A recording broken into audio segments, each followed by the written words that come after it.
Block 1. Seneca Favor Toll Explained. Do you ever end your day feeling like you've run a marathon for everyone else's goals but your own?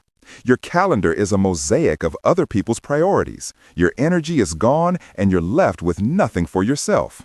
This isn't just being busy, it's people-pleasing burnout.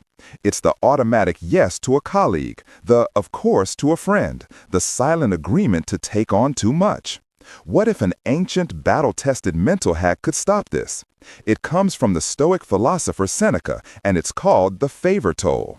This isn't about selfishness, it's about intentional living. It's about installing a mental toll booth on the highway of your life that forces you to ask one crucial question before any request passes. What is the cost? Let's be honest about why we do this. The disease to please is rooted in fear. Fear of disappointment, conflict, or being seen as unhelpful.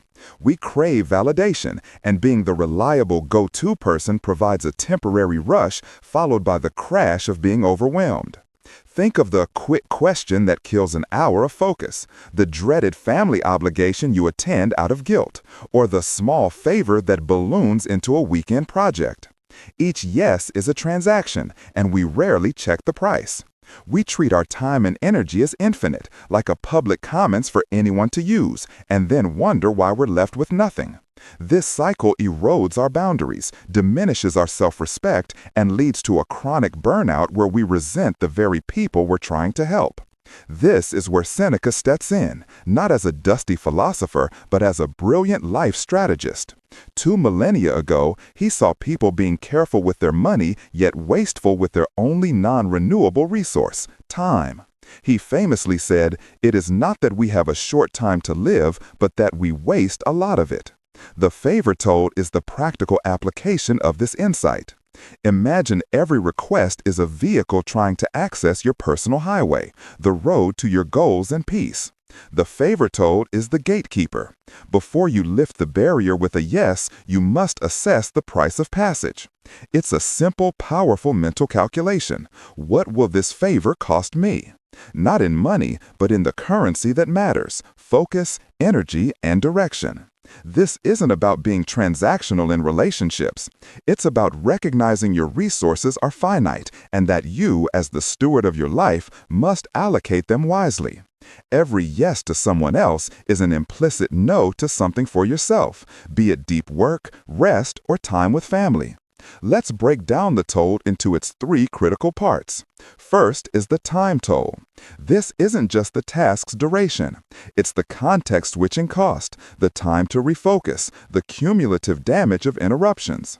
A 5-minute favor is never 5 minutes. It's a fracture in your concentration. You must calculate the time cost, including recovery. Second is the energy toll, the hidden killer. Some favors are quick but emotionally draining. Think of mediating a dispute, listening to a chronic complainer, or doing a task you despise. These might take 30 minutes but can deplete you for the entire day. They are high-interest loans on your vitality, and the psychic debt is immense. You must ask, do I have the emotional bandwidth for this? Finally, and most profoundly, is the integrity toll. This is the Stoic core.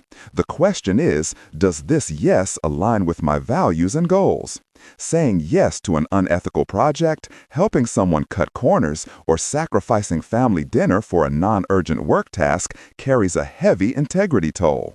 Each time, you chip away at your character, signaling to yourself that your principles are negotiable. Seneca would argue this is the highest toll, as you're trading your very self for temporary approval. So how do you use this in the heat of the moment? It's a 4-step mental process. First, pause. When a request comes in, your programming screams yes. You must override it. Create a space between the request and your response. Say, let me check my schedule and get back to you. Second, calculate. In that pause, run the numbers. What is the real time, energy, and integrity toll? Be brutally honest with yourself. Third, compare. Look at the toll and compare it to your available resources. Are you already running on empty? Is this request going to push you into a well-being deficit? Fourth, respond. If the toll is acceptable, give a genuine yes. But if it's too high, deliver a graceful no. This isn't a rejection of the person, it's an honoring of your own capacity. "I can't right now, but I wish you the best with it" is a complete sentence. This isn't a license to be unhelpful. It's a mandate to be intentional. The favor toll is a tool of self-sovereignty, allowing you to give generously from a place of fullness, not from a place of deficit. By respecting your own resources, you become more effective, more present, and ultimately more helpful to the people and causes that truly matter. Start assessing the toll today. Reclaim your day, reclaim your life.